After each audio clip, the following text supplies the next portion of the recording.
ఓం గం గణపతయే నమః. శ్రీ గురుభ్యో నమః.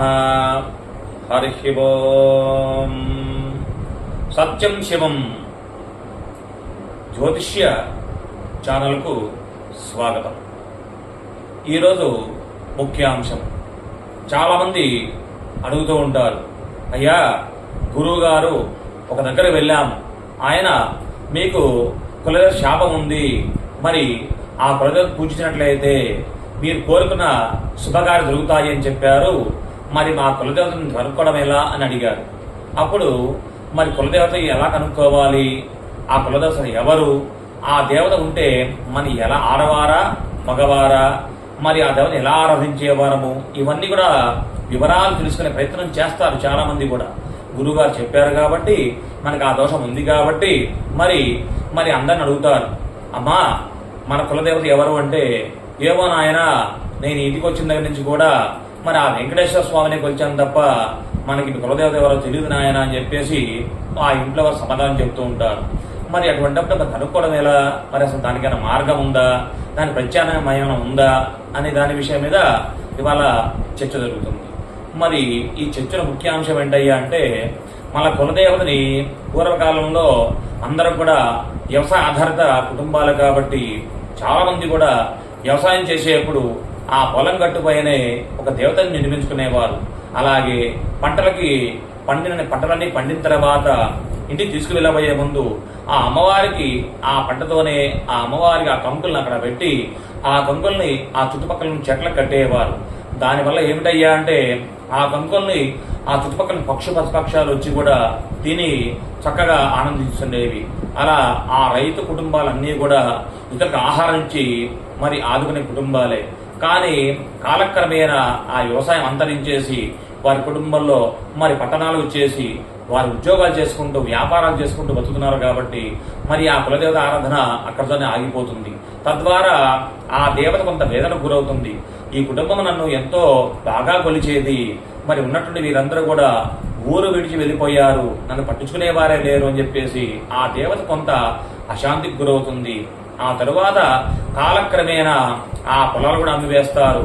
ఆ తర్వాత ఆ పొలం కొనుక్కున్న వారు ఆ దేవత అడ్డంగా ఉంటే పొలం అమ్ముడుకోవడం కష్టమవుతుంది కాబట్టి అని చెప్పేసి ఆ దేవతను తీసుకెళ్లి ఆ పక్కన చెరువులోనో బావిలోనో వేసేసి వస్తుంటారు.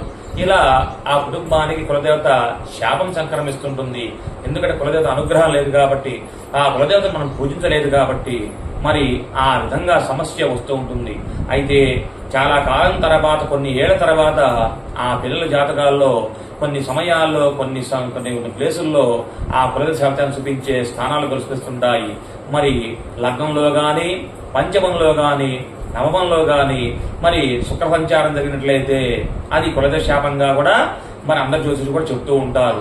అలాగే మరి గురుడు నవమంలో ఉన్నా కూడా మరి ఆ గురు కుటుంబానికి గురుశాపం ఉన్నట్టుగా మరి చూసుకోవచ్చు. అలాగే పంచమంలో ఉంటే మరి పూర్వీకుల వల్ల అంటే తాత ముత్తాతల వల్ల మన దోషం సంక్రమించిందని కూడా చెప్తూ ఉంటారు.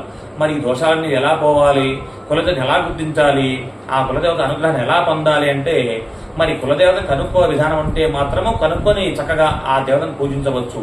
మరి కులదేవత తెలియని పక్షంలో ఆ లక్ష్మీనారాయణలే మనకు దేవతలుగా గుర్తించి మరి ఆ లక్ష్మీనారాయణ దేవతనే మనం చక్కగా జపం గమనించి ఆ తర్వాత వీలైతే లక్ష్మీనారాయణ స్వామి కళ్యాణం జరిపించవలను.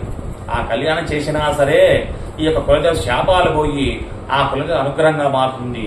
తద్వారా ఆ కుటుంబంలో కలిగినటువంటి సమస్యలన్నీ కూడా ఆ కులదేవత అనుగ్రహం వల్ల చూదంగా అయిపోతాయి. కాబట్టి ఈ యొక్క విషయాన్ని గమనించుకోవాలి. కులదేవతని మనం ప్రసన్నం చేసుకునే విధానాన్ని పాటించాలి. ఏమీ లేదు, మరి ఆ కులదేవత అనుగ్రహం బదులుగా ఈ లక్ష్మీనారాయణ స్వామి మూలమంత్రం జపించాలి. అది ఏమిటయ్యా అంటే, ఓ నమో భగవతే శ్రీ లక్ష్మీనారాయణాయ నమః అనే మూలమంత్రాన్ని మరి రోజు కూడా 540 సార్లు జపించి ఆ తరువాత ఆ స్వామి యథాశక్తిగా మరి కొంత బెల్లముకనో లేదంటే కలిగితే అవకాశం అంటే రోజు కొబ్బరికాయ మరి అలాగే పాలు పళ్ళు నైవేద్యంగా ఉంచవచ్చు. మరి ఈ విధంగా ఆ సంఖ్యని 1,00,000 సంఖ్య పూర్తి చేసినట్లయితే వారికి ఆ కులదేవత శాపం పోయి ఫలిత అనుగ్రహం కలిగే అవకాశం పుష్కలంగా ఉంటుంది. కాబట్టి ఈ యొక్క శాంతి ప్రక్రియలో ముఖ్యంగా ఈ యొక్క మంత్రాన్ని బాగా జపించండి, లక్షలుగా జపాన్ని చేయండి. మరి మీకున్న కష్టాన్ని చక్కగా పూర్తి చేసుకోండి. మరి చక్కగా ఆ యొక్క కష్టాన్ని తొలగించుకోండి. తద్వారా సుఖాన్ని శాంతిని పొందండి. సత్యం శివం శుభం.